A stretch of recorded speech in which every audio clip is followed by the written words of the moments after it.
A part of that plan, of course, is to induce the gradual surrender of American sovereignty, piece by piece and step by step, to various international organizations, of which the United Nations is the outstanding but far from the only example. Now, here are the aims for the United States.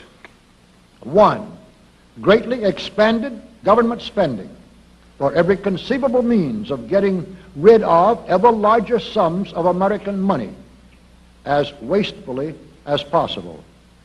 2, higher and then much higher taxes. 3, an increasingly unbalanced budget despite the higher taxes. 4, wild inflation of our currency. 5, government controls of prices, wages, and materials, supposedly to combat inflation. 6, greatly increased socialistic controls over every operation of our economy and every activity of our daily lives. This is to be accompanied naturally and automatically by a correspondingly huge increase in the size of our bureaucracy and in both the cost and reach of our domestic government.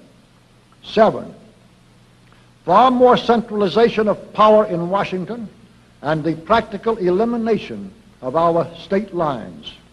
There is a many-faceted drive at work to have our state lines eventually mean no more within the nation than our county lines do now within the states.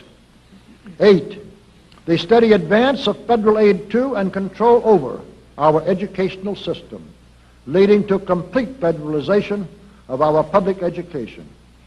9, a constant hammering into the American consciousness of the horror of modern warfare, the beauties and the absolute necessity of peace, peace always on communist terms, of course. And 10, the consequent willingness of the American people to allow the steps of appeasement by our government which amount to a piecemeal surrender of the rest of the free world and of the United States itself.